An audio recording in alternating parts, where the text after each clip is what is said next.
Assalamualaikum warahmatullahi wabarakatuh. Selamat datang di channel Shyflash Misteri dan selamat datang juga bagi para pembaca setia di shyflash.com.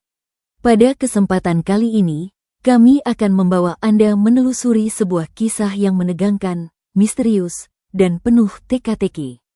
Kisah ini bukan sekadar legenda atau dongeng, melainkan cerita yang terinspirasi dari kejadian di tengah-tengah desa yang terlihat damai, namun menyimpan rahasia yang lebih gelap dari bayang malam. Bayangkan sebuah desa yang terlihat syahdu di bawah sinar pagi, dengan warga yang saling mengenal dan hidup rukun. Tapi di bawah kedamaian itu, ada sesuatu yang menunggu di kegelapan, sesuatu yang bernafas, menanti, dan menulis nama di buku hitam. Setiap malam Jumat Kliwon, buku itu terbuka, dan tinta merahnya menanti korban berikutnya. Mari kita ikuti bersama-sama perjalanan Bayu, seorang pria yang harus menghadapi kenyataan mengerikan di balik kebaikan yang seolah sempurna. Siapa nama selanjutnya di buku hitam? Apakah ia akan menjadi korangan berikutnya? Atau apakah ia berhasil mengungkap kebenaran yang lebih dalam dari pesugihan yang telah menghancurkan nyawa? Mari kita mulai perjalanan misterius ini, dengan hati yang terbuka dan pikiran yang waspada. Pagi Jumat yang cerah menyinari desa Sukamakmur dengan cahaya keemasan. Matahari baru saja mulai memanaskan udara, namun halaman rumah Juragan Budiarto sudah ramai oleh puluhan warga desa yang antre dengan harapan di mata mereka. Rumah megah berwarna putih itu berdiri kokoh bagai istana kecil di tengah-tengah rumah-rumah sederhana warga. Dengan pilar-pilar besar dan pagar besi hitam yang tinggi, rumah itu menjadi simbol kemakmuran di desa yang sebagian besar warganya hidup sebagai petani dan buruh. Di garasi yang luas, 3 mobil mewah berjejak, sebuah Mercedes hitam mengkilap, Toyota Land Cruiser putih, dan BMW Silver, semuanya bersih tanpa debu, kontras dengan jalan tanah di depan rumah. Di belakang rumah, asap tebal terus mengepul dari cerobong pabrik kayu jati milik Budiarto sejak subuh, menandakan mesin-mesin telah bekerja keras memproses kayu-kayu besar menjadi produk-produk bernilai tinggi. Bayu, menantu Budiarto yang sudah 5 tahun menikah dengan putri tunggalnya, Sari, membantu mengangkat karung-karung beras dari truk ke teras rumah. Keringat membasahi bajunya yang sederhana, berbeda dengan kemewahan yang mengelilinginya. Tangannya yang kuat dengan mudah mengangkat karung demi karung, sementara matanya sesekali melirik ke arah mertuanya yang berdiri di depan pintu utama.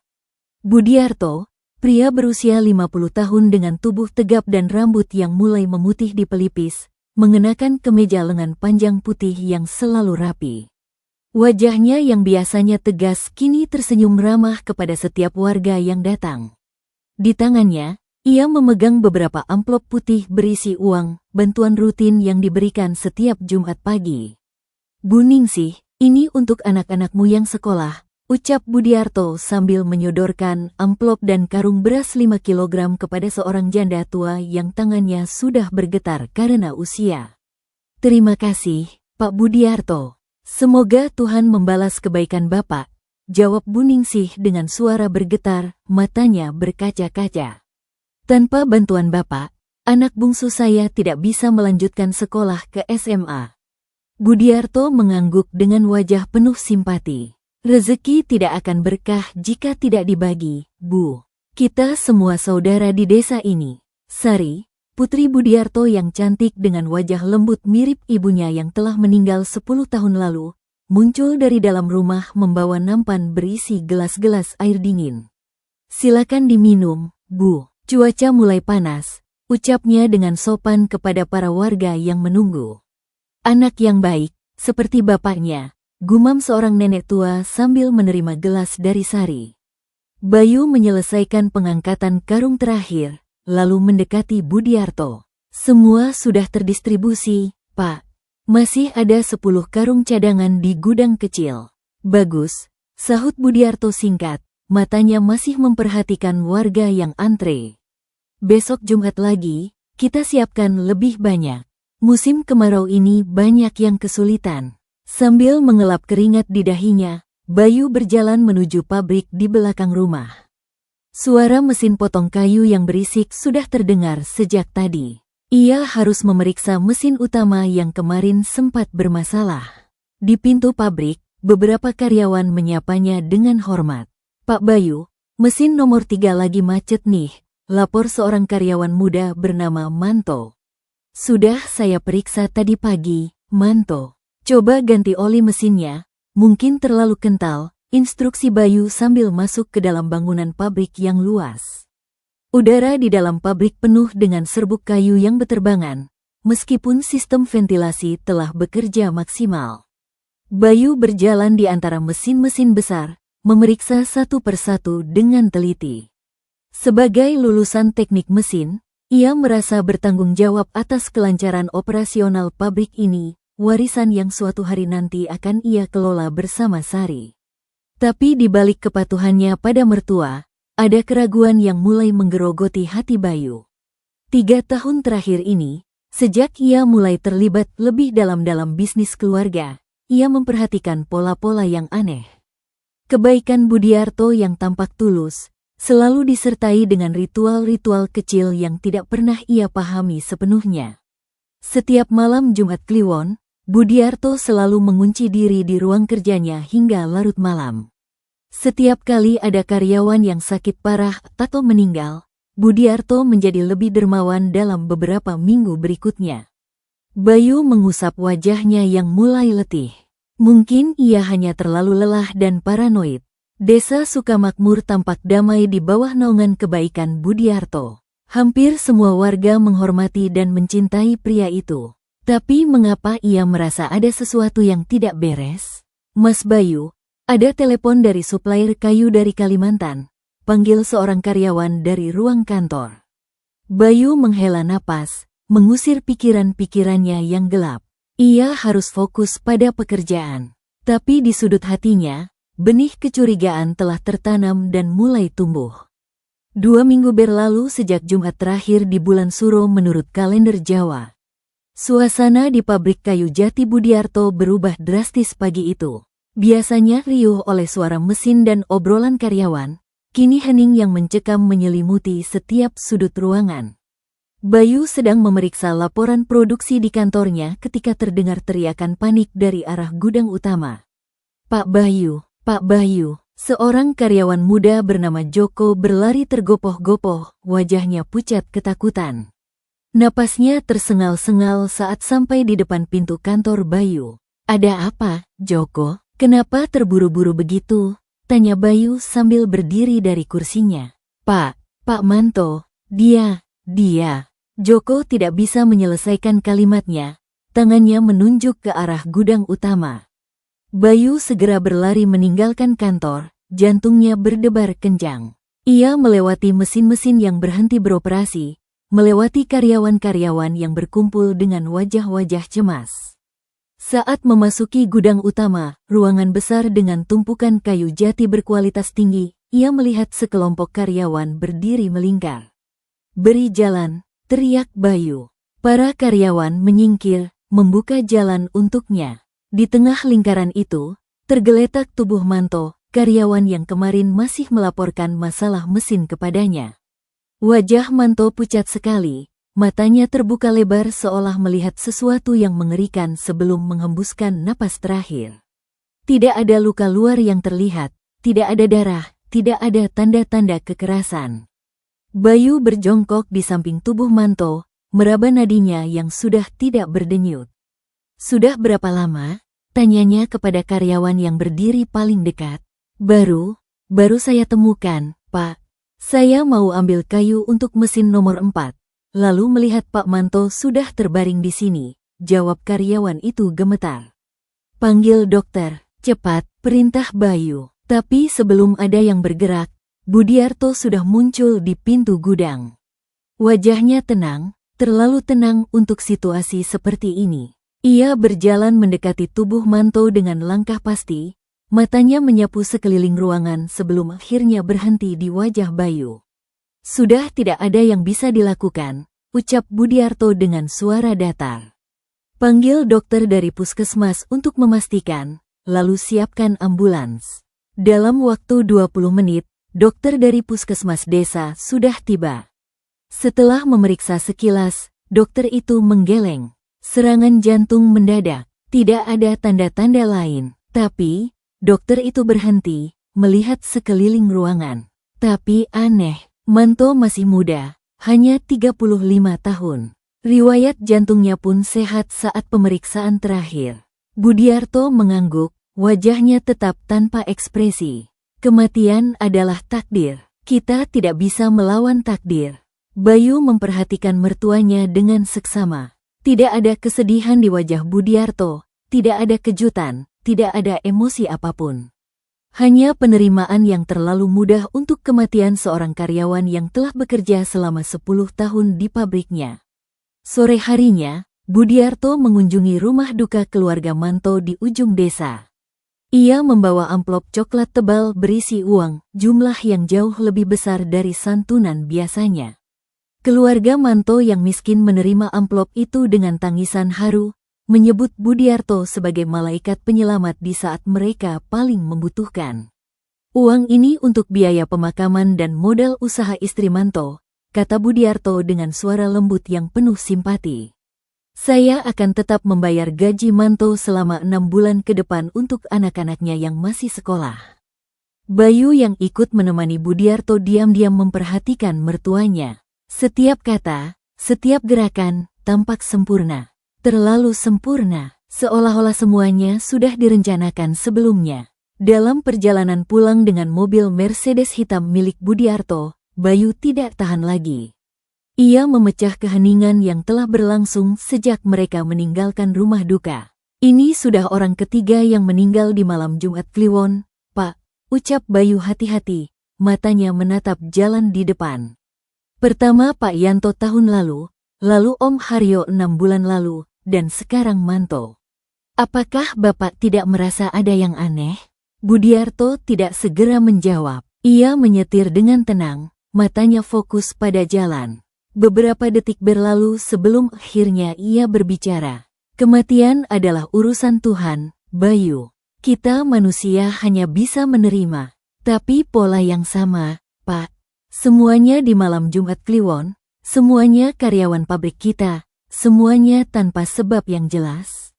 Bayu tidak bisa menahan emosinya lagi.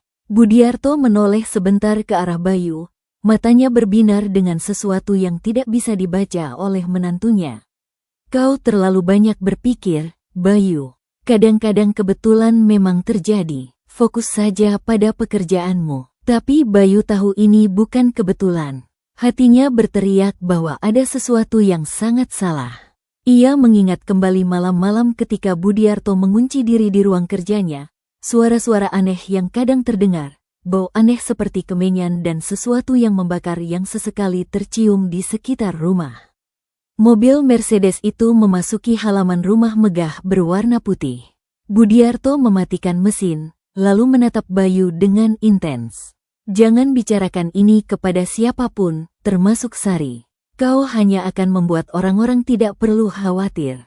Bayu mengangguk, tapi di dalam hatinya, tekadnya sudah bulat. Ia harus mencari tahu kebenaran di balik semua ini. Malam itu, setelah makan malam yang berlangsung dalam keheningan yang tidak nyaman, Bayu dan Sari kembali ke kamar mereka di sayap timur rumah.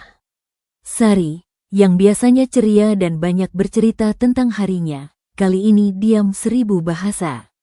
Ia merapikan pakaian di lemari dengan gerakan mekanis, wajahnya murung. Ada apa, sayang? Tanya Bayu sambil duduk di tepi tempat tidur. Sari tidak langsung menjawab. Ia menyelesaikan melipat sehelai baju sebelum akhirnya menutup lemari dan menghadap suaminya. Aku dengar dari karyawan, kamu bertengkar dengan bapak di mobil tadi. Bayu menghela napas. Bukan bertengkar, Sari. Aku hanya menyampaikan kekhawatiranku. Kekhawatiran tentang apa? Tentang kematian Manto? Sari mendekati Bayu. Matanya penuh pertanyaan. Bapakku orang yang dermawan, Mas. Seluruh desa menghormatinya. Kenapa kau selalu mencari-cari masalah? Bukan mencari masalah, Sari. Tapi 3 kematian dengan pola yang sama, itu terlalu kebetulan. Bayu berdiri, mulai berjalan mondar-mandir di kamar. Pertama Pak Yanto, lalu Om Haryo, sekarang Manto. Semuanya meninggal di malam Jumat Kliwon, semuanya tanpa sebab yang jelas. Sari menggeleng keras, wajahnya menunjukkan ketidakpercayaan. Jangan bicara sembarangan, Bayu. Itu fitnah. Bapak sudah membantu keluarga mereka semua, memberikan santunan yang besar. Persis, itu yang membuatku curiga, potong Bayu. Setiap kali ada kematian, bantuan yang diberikan Bapak menjadi lebih besar. Seolah-olah ia berhenti, tidak yakin apakah harus melanjutkan. Seolah-olah apa? Desak Sari, suaranya mulai meninggi. Seolah-olah ada rasa bersalah yang harus ditebus, jawab Bayu pelan. Sari terdiam sejenak, wajahnya berubah pucat. Kau jangan berkata seperti itu. Bapak baik pada kita, pada semua orang. Ingat bagaimana ia menerimamu sebagai menantu meskipun kau yatim dan tidak punya apa-apa. Bayu mengangguk perlahan. Itu benar, 5 tahun lalu, ketika ia melamar Sari, Budiarto tidak pernah mempertanyakan latar belakangnya yang miskin dan tanpa keluarga. Ia diterima dengan tangan terbuka, diberi pekerjaan di pabrik, bahkan diizinkan tinggal di rumah megah ini. Tapi itu yang membuatku semakin bingung. Aku Bayu.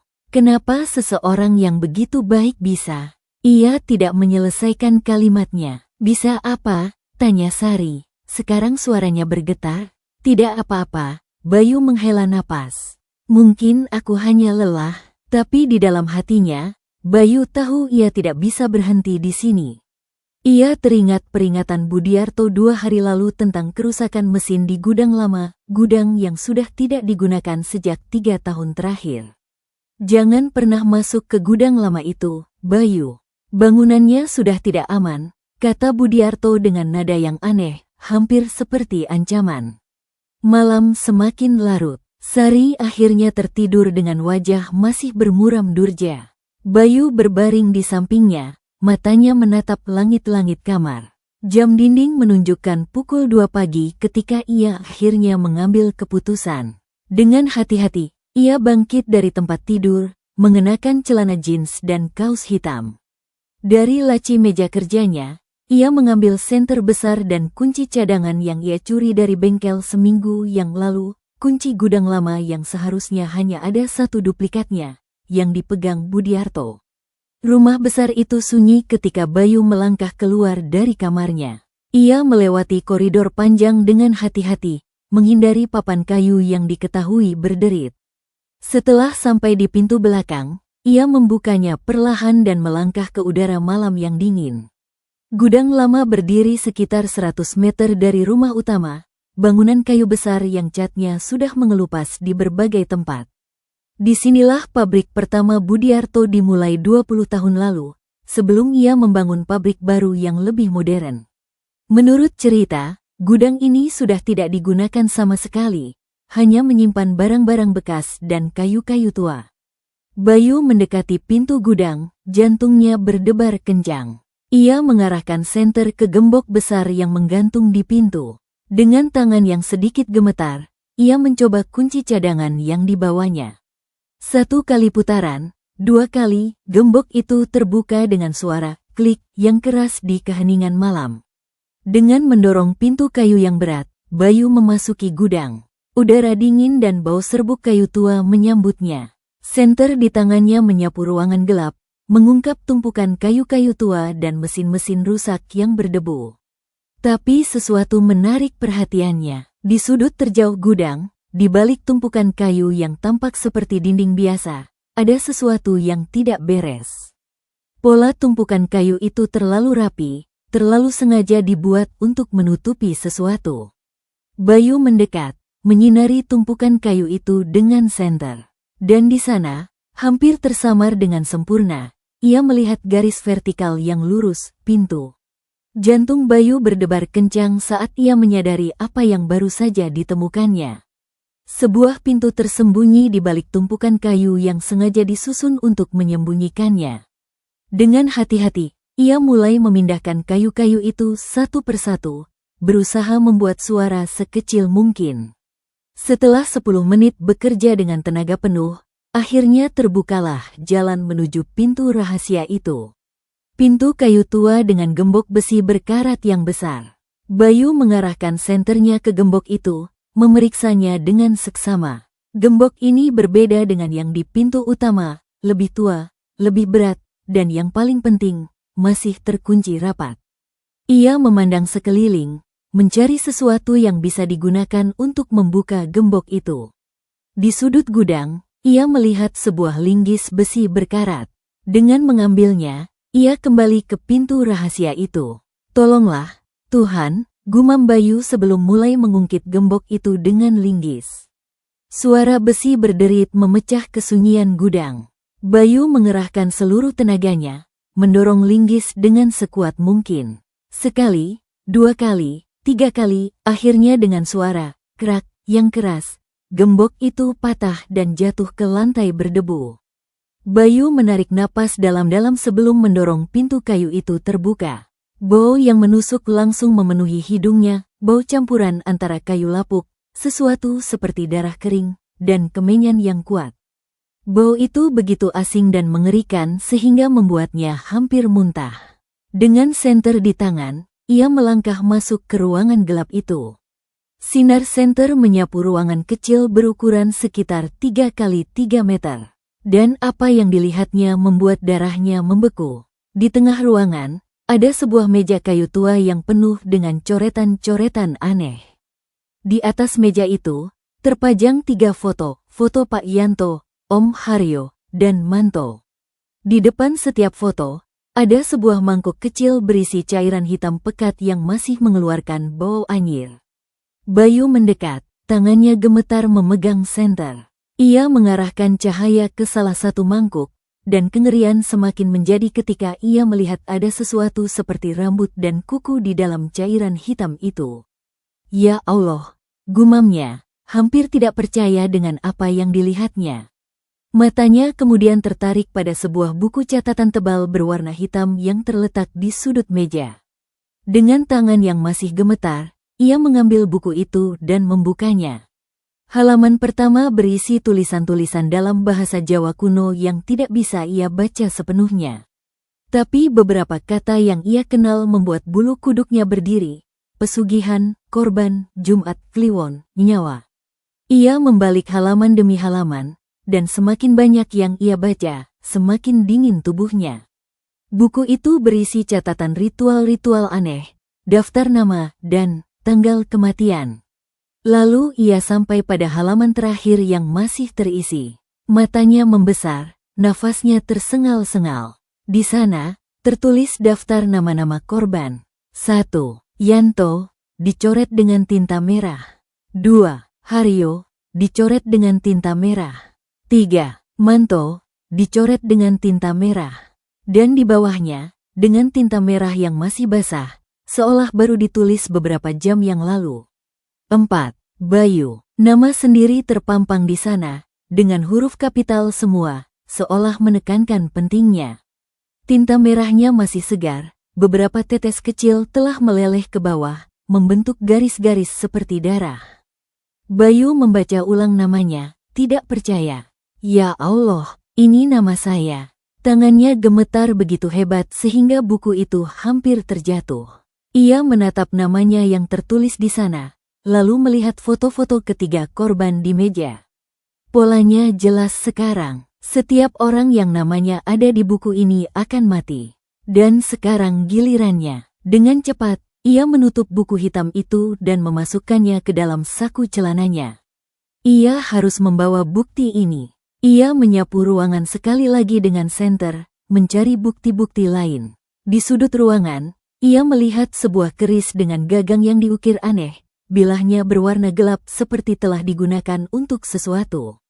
Tanpa berpikir panjang, Bayu mengambil keris itu juga, lalu berbalik untuk meninggalkan ruangan mengerikan itu. Tapi saat ia melangkah ke pintu, kakinya menyentuh sesuatu yang keras di lantai. Ia mengarahkan senter ke bawah, dan melihat sebuah kotak kayu kecil terkubur sebagian di bawah lantai. Dengan linggis yang masih dipegangnya, ia mengungkit lantai kayu itu. Kotak kayu terbuka, dan isinya membuatnya hampir pingsan. Di dalamnya ada puluhan kuku manusia, helai-helai rambut yang diikat rapi, dan potongan-potongan kain berlumuran sesuatu yang seperti darah kering. Bayu tidak tahan lagi. Ia berlari keluar dari ruangan rahasia itu, melewati gudang lama, dan akhirnya keluar ke udara malam yang segar. Tapi udara segar itu tidak bisa menghilangkan bau kematian yang telah menempel di hidung dan pikirannya. Ia berlari kembali ke rumah, keringat dingin membasahi seluruh tubuhnya. Saat sampai di kamarnya, ia melihat Sari masih tertidur pulas. Dengan hati-hati, ia menyembunyikan buku hitam dan keris itu di bawah tempat tidur, lalu berbaring di samping istrinya, matanya menatap langit-langit sepanjang sisa malam. Ia tahu sekarang, semua kebaikan Budiarto, semua kedermawanannya, semua bantuan kepada warga, semuanya dibayar dengan nyawa orang lain. Dan sekarang, namanya ada di buku itu. Ia adalah korban berikutnya. Hari-hari berikutnya terasa seperti mimpi buruk yang tak berakhir bagi Bayu. Setiap suara membuatnya terkejut. Setiap tatapan Budiarto terasa seperti ancaman. Ia berusaha bertindak normal di depan Sari dan orang lain, tapi ketakutan yang menggerogoti dirinya semakin sulit disembunyikan. Budiarto sendiri tampak sama seperti biasanya, ramah, dermawan, tenang. Tapi sekarang Bayu bisa melihat sesuatu yang lain di balik senyuman itu. Sesuatu yang dingin, menghitung, dan lapar. Malam Jumat Kliwon berikutnya tiba. Bayu tahu ini malam yang ditentukan dalam buku hitam itu. Malam ketika nama Bayu akan dicoret seperti 3 nama sebelumnya. Sepanjang hari, ia berusaha mencari alasan untuk tidak pulang. Tapi Budiarto secara khusus memintanya hadir di pabrik sore itu untuk memeriksa mesin yang mendadak rusak. Saat matahari terbenam, Bayu sudah mempersiapkan diri. Ia menyembunyikan pisau kecil di sepatu botnya, senter kuat di saku, dan yang paling penting, buku hitam dan keris yang ia ambil dari ruangan rahasia. Ia sembunyikan di tempat yang hanya ia tahu.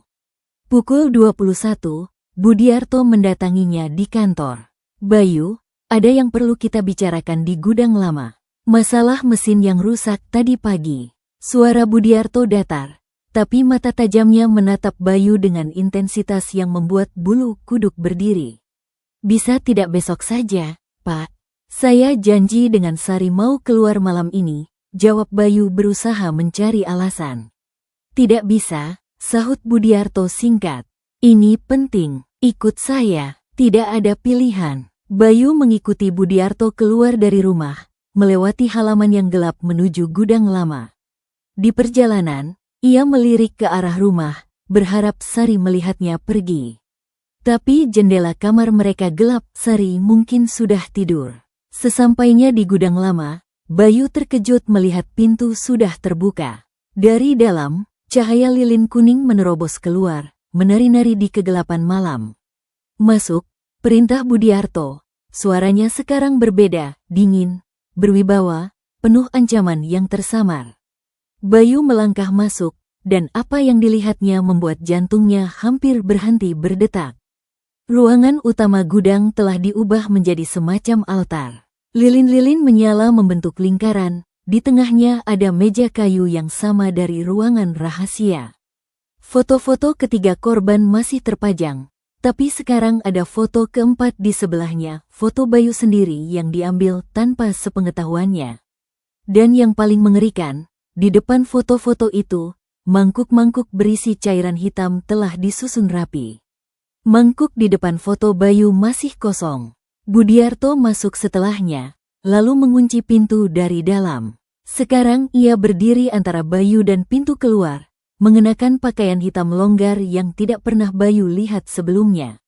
Di tangannya, ia memegang keris yang mirip dengan yang Bayu sembunyikan, tapi yang ini lebih besar, lebih mengkilap di cahaya lilin. Tidak ada pembeli, Bayu, ucap Budiarto dengan suara yang sama dinginnya dengan mata malam di luar. Malam ini giliranmu. Bayu mundur selangkah, tangannya meraih pisau kecil di sepatu botnya. Bapak sudah gila, mengorbankan karyawan-karyawan sendiri demi pesugihan. Budiarto tersenyum, tapi senyuman itu tidak sampai ke matanya yang tetap dingin. Kau pikir ini kegilaan? Ini bisnis, Bayu. Rezeki butuh korban. Pabrik ini, kekayaan kita, semua butuh pengorbanan. Tapi nyawa manusia, Pak. Mereka punya keluarga, anak-anak. Dan keluarga mereka kubantu dengan uang yang lebih dari cukup, potong Budiarto. Suaranya sekarang meninggi. Mereka mati dengan tenang, tanpa rasa sakit. Keluarga mereka sejahtera. Itu transaksi yang adil. Transaksi, teriak Bayu, tidak percaya dengan apa yang didengarnya. Kau bicara tentang nyawa manusia seperti barang dagangan. Budiarto mengangkat kerisnya, bilah logam berkilauan di cahaya lilin. Kau yatim, Bayu, tidak punya keluarga selain Sari. Tidak akan ada yang benar-benar berduka jika kau hilang. Sari akan sedih sebentar, lalu melanjutkan hidup. Dan pabrik ini akan terus menghasilkan uang untuknya. Bapak tidak akan bisa melakukan ini. Saya akan melawan. Bayu mengambil sikap siap. Pisau kecil kini terhunus di tangannya. Tapi pisau kecil itu tidak ada artinya dibandingkan keris panjang di tangan Budiarto. Dengan gerakan cepat yang tidak terduga untuk pria seusianya, Budiarto menusukkan keris itu ke arah Bayu. Bayu berhasil menghindar di saat terakhir. Tubuhnya menjungkir ke samping. Keris itu menancap di tiang kayu di belakangnya, bergetar dengan keras. Kesempatan. Bayu melompat, mengambil balok kayu yang tergeletak di lantai. Saat Budiarto berusaha mencabut kerisnya dari tiang kayu, Bayu memukul lengan kanannya dengan sekuat tenaga. ARRGH. Budiarto menjerit kesakitan, kerisnya terjatuh ke lantai. Bayu tidak memberikan kesempatan. Ia menendang keris itu menjauh, lalu memukul lagi, kali ini ke kaki Budiarto yang membuat pria itu terjatuh ke lantai. Kamu tidak akan lolos, teriak Budiarto sambil memeluk lengan yang bengkak. Malam ini harus ada korban, ritual harus diselesaikan, ritualmu berakhir di sini, balas Bayu, lalu berlari ke arah pintu. Tapi pintu terkunci dari dalam, dan kuncinya masih di tangan Budiarto yang sekarang berusaha bangkit. Bayu melihat ke sekeliling, mencari jalan lain. Di dinding sebelah kanan, ada jendela kecil yang terlalu tinggi untuk dijangkau. Budiarto sudah berdiri lagi, meski terhuyung-huyung. Darah mengalir dari lengan yang terluka, tapi matanya masih penuh dengan tekad gila. Pesugihan sudah mengikatku, Bayu. Jika tidak ada korban malam ini, semuanya akan hancur, pabrik, rumah, kekayaan, semuanya. Saya tidak peduli, teriak Bayu sambil mengambil kursi kayu dan melemparkannya ke arah jendela kecil itu. Kaca jendela pecah berantakan. Bayu segera memanjat ke arahnya, tubuhnya tergores pecahan kaca yang tajam. Saat ia berusaha keluar, ia merasakan tangan Budiarto menarik kakinya. Jangan pergi, kau harus mengerti. Raung Budiarto. Bayu menendang sekuat tenaga, mengenai wajah Budiarto yang membuat pria itu melepaskan pegangan. Dengan susah payah, Bayu berhasil keluar melalui jendela yang sempit, jatuh ke tanah di luar. Ia tidak melihat ke belakang. Ia langsung berlari sekuat tenaga menuju rumah, meninggalkan gudang lama dan Budiarto yang masih berteriak-teriak di dalamnya. Bayu berlari tanpa arah yang jelas pada awalnya. Kakinya yang tanpa sepatu, ia melepas sepatu botnya saat berusaha keluar dari jendela, terantuk batu dan ranting di jalan tanah. Tapi adrenalin yang membanjiri tubuhnya membuatnya tidak merasakan sakit. Satu-satunya pikiran di kepalanya, harus selamat, harus mencari bantuan. Setelah beberapa saat berlari, ia menyadari arah tujuannya, rumah kepala desa, Pak Surya. Rumah itu hanya berjarak 500 meter dari pabrik di ujung jalan desa. Pak Surya adalah orang yang dihormati di desa, dan yang paling penting, ia bukan pengikut Budiarto yang buta. Bayu tiba di depan rumah Pak Surya yang masih terang oleh lampu teras. Ia mengetuk pintu dengan keras, napasnya masih tersengal-sengal. Pak Surya, tolong buka, teriaknya sambil terus mengetuk. Beberapa detik kemudian, pintu terbuka. Pak Surya berdiri di balik pintu, mengenakan piyama dengan wajah mengantuk yang segera berubah menjadi keheranan saat melihat Bayu. "Bayu, apa yang terjadi? Kenapa kau seperti ini?" tanya Pak Surya sambil memeriksa luka-luka di tubuh Bayu. "Pak Budiarto, dia mencoba membunuh saya," kata Bayu, suaranya masih terengah-engah. Dia pesugihan, semua kematian karyawan pabrik, itu karena dia." Pak Surya terkesiap, matanya membesar. "Apa, Bayu, kau yakin?" "Saya yakin, Pak. Saya lihat buktinya. Ada ruangan rahasia di gudang lama. Ada buku hitam berisi nama-nama korban, dan nama saya berikutnya." Bayu menarik napas dalam-dalam, berusaha menenangkan diri. Dia punya ritual setiap malam Jumat Kliwon. Pak Yanto, Om Haryo, Manto, semuanya korban pesugihannya. Ekspresi Pak Surya berubah dari ragu menjadi serius. Ia mengenal Bayu sebagai pemuda yang jujur dan tidak pernah berbohong. Dan luka-luka di tubuh Bayu, serta ketakutan yang nyata di matanya, tidak mungkin dipalsukan. "Masuk dulu," kata Pak Surya sambil menarik Bayu ke dalam rumah.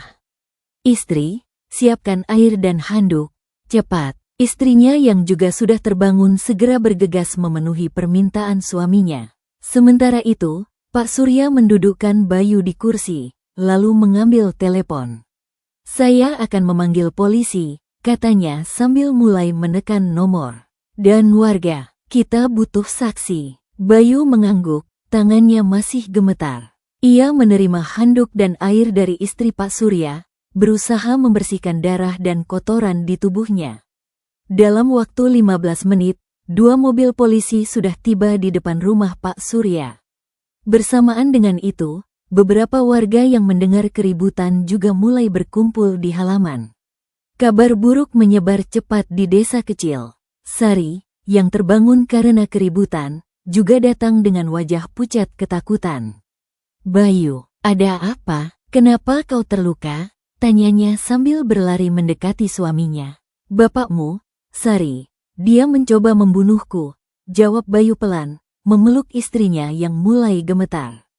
Tidak mungkin," gumam Sari, tapi matanya melihat luka-luka di tubuh suaminya, dan keraguan mulai tumbuh. Seorang polisi muda mendekati mereka. "Kami sudah dengar laporan dari Pak Surya. Bisakah kau menunjuk tempat kejadian?" Bayu mengangguk. "Gudang lama di belakang pabrik. Tapi saya kunci dari luar. Bapak Budiarto masih di dalam." Polisi itu mengangguk, lalu memberi instruksi kepada rekannya. "Kita ke sana. Bawa senter dan alat pembuka paksa." Dengan dikawal polisi dan diikuti oleh puluhan warga yang penasaran, termasuk Pak Surya dan Sari, Bayu memimpin mereka kembali ke gudang lama. Jantungnya berdebar kencang, ketakutan masih membayang, tapi sekarang ada keberanian baru karena tahu tidak sendirian. Sesampainya di gudang, mereka melihat pintu masih tertutup rapat. Bayu menunjukkan gembok cadangan yang ia gunakan untuk mengunci dari luar. "Dia masih di dalam," bisik Bayu kepada polisi. Polisi senior, seorang bapak berusia 50-an bernama Pak Hari, mendekati pintu. "Budiarto, keluar, ini polisi." Tidak ada jawaban dari dalam. Setelah menunggu beberapa saat tanpa respon, Pak Hari memberi tanda kepada anak buahnya. Dengan alat pembuka paksa, mereka memaksa pintu terbuka. Pintu gudang lama terbuka dengan suara berderit yang memecah kesunyian malam. Sorot senter dari polisi dan lampu senter warga menyapu ruangan gelap, mengungkap pemandangan yang membuat semua orang terkesiap. Budiarto duduk bersandar di dinding, memeluk lengan kanannya yang bengkak dan berdarah. Wajahnya pucat, tapi matanya masih berapi-api dengan semacam kegilaan. Di sekelilingnya, lilin-lilin yang tadinya menyala sekarang sudah padam sebagian, meninggalkan bayangan-bayangan aneh di dinding. "Bapak Budiarto, kami mendapat laporan bahwa Anda mencoba membunuh menantu Anda sendiri," kata Pak Hari dengan suara tegas.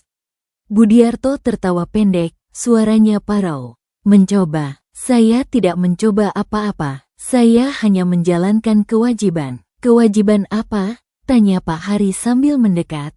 "Kewajiban untuk mempertahankan rezeki," jawab Budiarto, matanya sekarang menatap Bayu dengan kebencian. Dia yang merusak segalanya. Dia yang tidak tahu terima kasih. Sari, yang berdiri di belakang barisan polisi, menangis terseduh-seduh. Bapak, benarkah Bapak mau bunuh suamiku? Budiarto menatap putrinya. Untuk sesaat wajahnya melunak sebelum kembali keras. Dia tidak mengerti, Sari. Dia tidak mengerti pengorbanan yang harus dilakukan untuk mempertahankan semua ini. Bayu tidak bisa diam lagi. Tunjukkan pada mereka, Pak Hari, pintu rahasia di balik tumpukan kayu itu. Dengan dipandu Bayu, polisi dan beberapa warga mendekati tumpukan kayu di sudut gudang. Dengan usaha bersama, mereka memindahkan kayu-kayu itu, mengungkap pintu rahasia yang sekarang terbuka. Bayu tidak sempat menutupnya saat melarikan diri. Sorot senter masuk ke dalam ruangan kecil itu, dan teriakan kaget segera memenuhi gudang. Ya Tuhan! Apa ini? Seru seorang warga. Di dalam ruangan, meja kayu tua dengan foto-foto korban masih terpajang. Mangkuk-mangkuk berisi cairan hitam mengeluarkan bau anyir yang membuat beberapa orang menutup hidung. Dan yang paling mengerikan, di sudut ruangan, kotak kayu berisi kuku dan rambut manusia terbuka sebagian, isinya berserakan di lantai. Polisi segera mengamankan tempat kejadian. Pak Hari masuk ke ruangan itu dengan hati-hati, diikuti oleh Bayu dan beberapa warga yang berani. Ini buku hitam yang saya bicarakan, kata Bayu sambil menunjuk buku catatan di meja. Tapi saat ia melihat lebih dekat, buku itu berbeda dengan yang ia ambil, lebih tipis, mungkin buku catatan yang lain. Pak Hari mengambil buku itu, membuka halaman demi halaman. Wajahnya berubah pucat saat membacanya. Daftar nama, tanggal, ritual-ritual aneh. Ia berhenti di halaman terakhir, lalu menatap Budiarto yang sekarang sudah diborgol oleh polisi lain. Dan di sini tertulis, Bayu, malam Jumat Kliwon ini. Sari menjerit histeris, tubuhnya gemetar hebat. Bapak mau bunuh suamiku? Bapak tega melakukan ini? Tapi tanggapan yang lebih keras datang dari kerumunan warga. Bu Ningsih, janda tua yang selalu menerima bantuan dari Budiarto, mendorong dirinya ke depan. Matanya penuh dengan air mata kemarahan. Uang sedekah Budiarto, dari darah kami, teriaknya, suaranya pecah oleh emosi. Anak saya, Manto, kau bunuh anak saya untuk pesugihanmu. Warga lain mulai bersuara. Satu persatu menyadari kebenaran mengerikan di balik kedermawanan Budiarto selama ini. Pak Yanto, dia selalu sehat-sehat saja. Om Haryo bilang mau berobat ke kota, tapi tidak pernah sampai. Semua mati di malam Jumat Kliwon. Sekarang kita tahu kenapa. Kemarahan warga memuncak. Beberapa orang berusaha mendekati Budiarto, tapi polisi segera menghalangi mereka. Tenang, tenang semua. Teriak Pak Hari. Kami akan menangani ini sesuai hukum. Biarkan kami bekerja. Tapi Bu Ningsih tidak bisa ditahan lagi. Ia menerobos barisan polisi, menghampiri Budiarto yang sekarang duduk di lantai dengan tangan terborgol. Darah anakku, di tanganmu. Ia menamparkan Budiarto sekuat tenaga, meninggalkan bekas merah di pipi pria itu. Polisi segera menarik Bu Ningsih. Tapi kerusakan sudah terjadi. Warga lain mulai bergerak maju, kemarahan mereka meluap setelah bertahun-tahun dibodohi oleh kebaikan palsu. Bunuh dia, teriak seseorang dari kerumunan. Gantung di pohon, bakar rumahnya. Situasi hampir tidak terkendali ketika Pak Surya naik ke atas sebuah kotak kayu dan berteriak sekuat tenaga. Dengarkan saya, semua tenang. Suaranya yang keras membuat kerumunan sedikit tenang. Kita bukan preman, kita warga yang taat hukum. Biarkan polisi yang menangani ini. Kita punya bukti-bukti, pengadilan akan memberikan keadilan. Beberapa saat berlalu sebelum kerumunan akhirnya mereda. Mereka mundur, memberi ruang bagi polisi untuk bekerja. Pak Hari mendekati Budiarto yang sekarang terdiam. Wajahnya kosong seolah semua energi telah meninggalkan tubuhnya. Budiarto, Anda ditangkap atas dugaan percobaan pembunuhan terhadap Bayu. Kami juga akan menyelidiki kematian ketiga korban lainnya.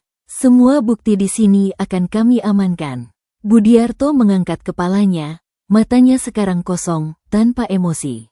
Percuma, pesugihan sudah mengikatku. Jika ritual tidak selesai, semuanya akan hancur.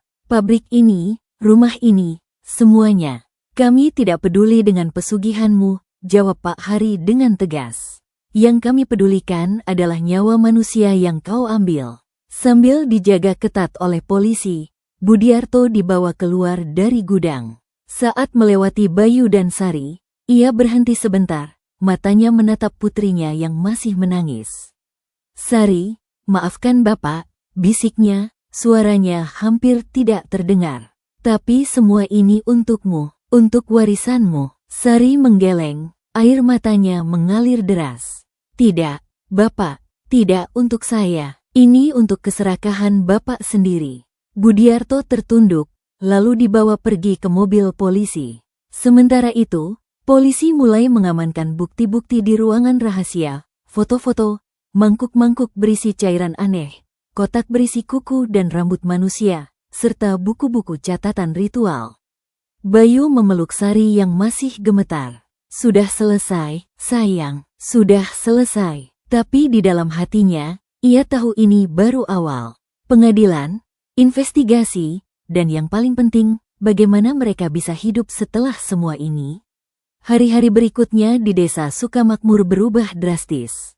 Berita tentang penangkapan Budiarto dan terungkapnya ritual pesugihan tersebar cepat, tidak hanya di desa itu sendiri tapi juga ke desa-desa sekitarnya. Polisi mendatangi rumah Budiarto dengan surat penggeledahan, menyita dokumen-dokumen, komputer, dan barang-barang lain yang mungkin menjadi bukti. Pabrik kayu jati yang biasanya ramai oleh suara mesin dan aktivitas karyawan, sekarang sepi. Segel polisi ditempel di pintu-pintunya, tanda bahwa tempat itu menjadi TKP, tempat kejadian perkara, yang tidak boleh dimasuki sembarang orang. Karyawan-karyawan yang tadinya bekerja di pabrik sekarang menganggur, tidak tahu harus berbuat apa. Di rumah megah berwarna putih, Sari tidak keluar dari kamarnya selama berhari-hari. Tangisannya terdengar dari balik pintu tertutup, campuran antara kesedihan kehilangan ayah dan kengerian mengetahui kebenaran tentangnya. Bayu berusaha menghiburnya, tapi kata-kata terasa hambar di tengah trauma yang begitu dalam. Bagaimana bisa, Bayu? Tanya Sari suatu malam, matanya bengkak oleh tangisan. Bagaimana bisa Bapak melakukan semua itu? Dia selalu baik padaku, pada semua orang.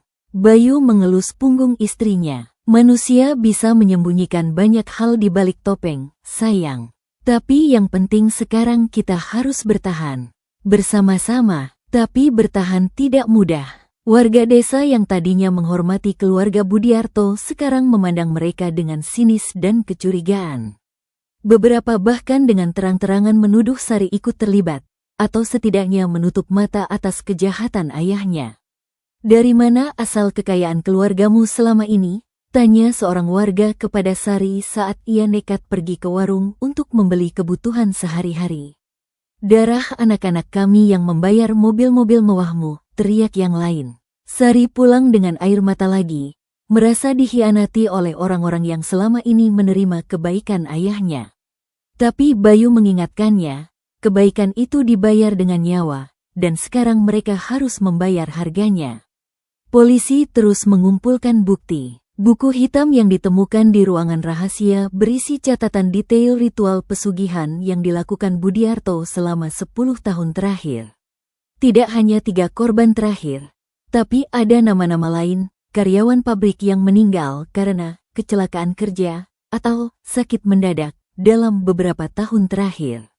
Dokter forensik dari kota datang untuk memeriksa kembali jenazah Manto dan menemukan jejak racun tertentu dalam tubuhnya, racun yang tidak terdeteksi dalam pemeriksaan awal.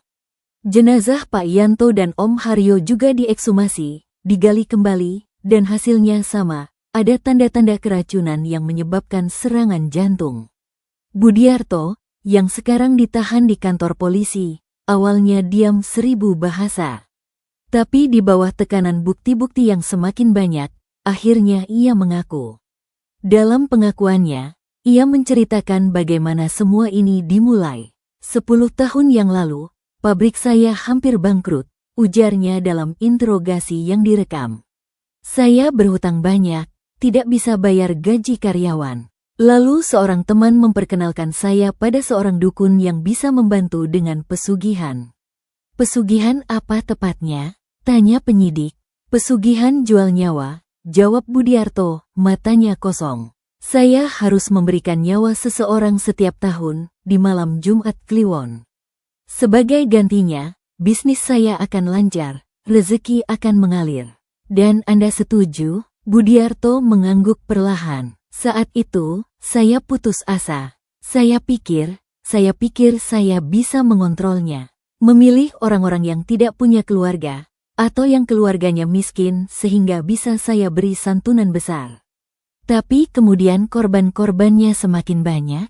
Pesugihan itu seperti narkoba, bisik Budiarto. Semakin banyak kau beri, semakin banyak yang diminta. Awalnya 1 nyawa setahun, lalu menjadi 2, lalu 3.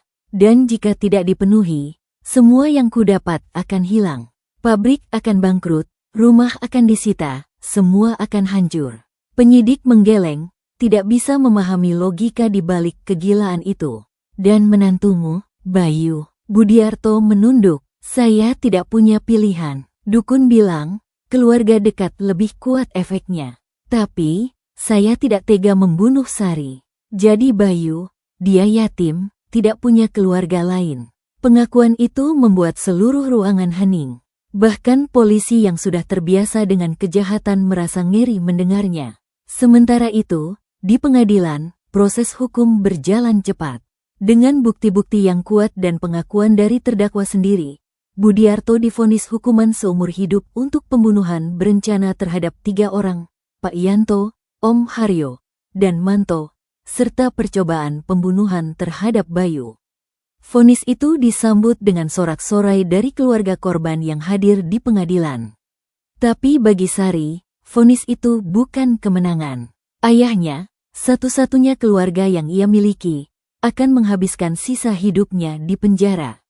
Dan warisan yang seharusnya ia terima, pabrik, rumah, kekayaan, semuanya disita negara sebagai barang bukti dan akan dijual untuk ganti rugi kepada keluarga korban.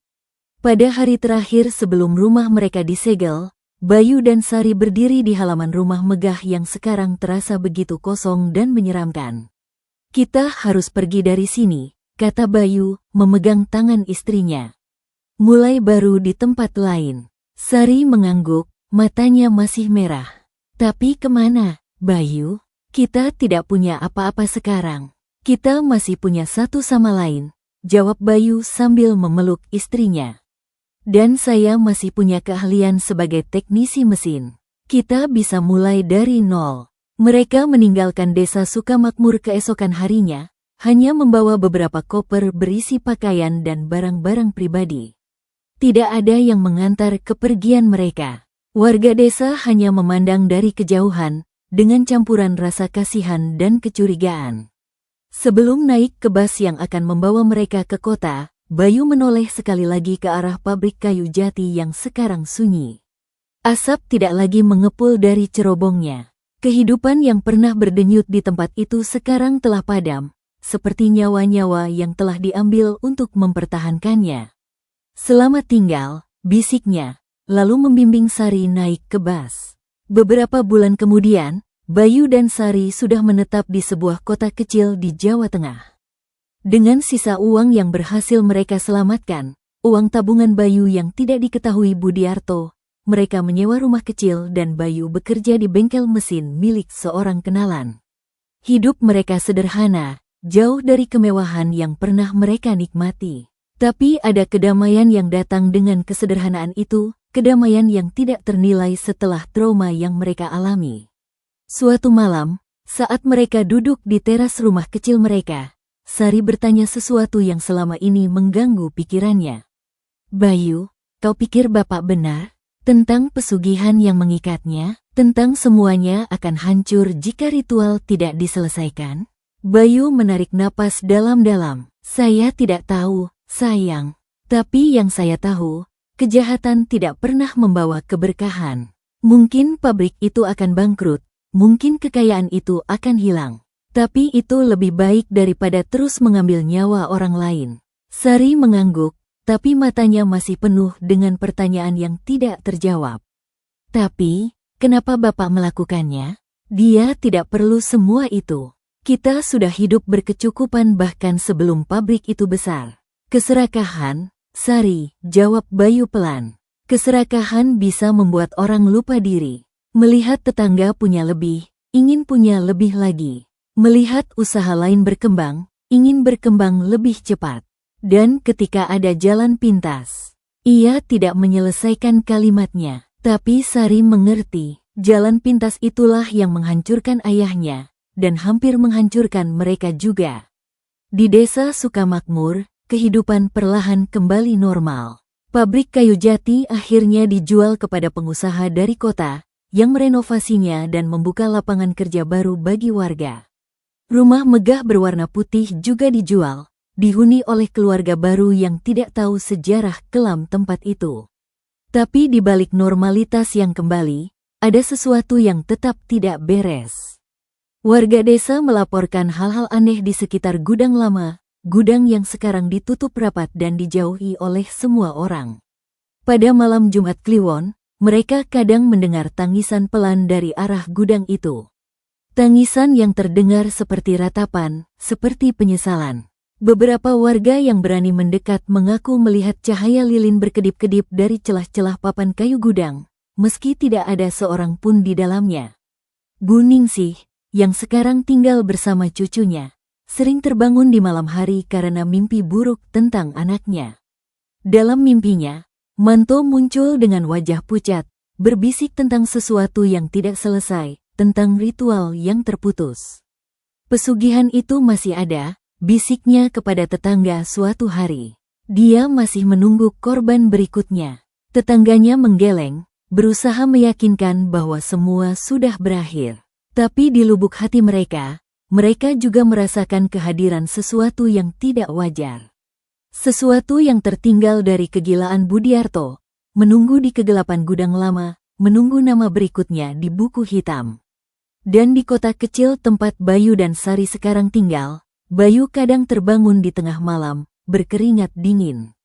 Dalam mimpinya, ia melihat buku hitam itu terbuka, halamannya kosong kecuali satu nama dengan tinta merah yang masih basah.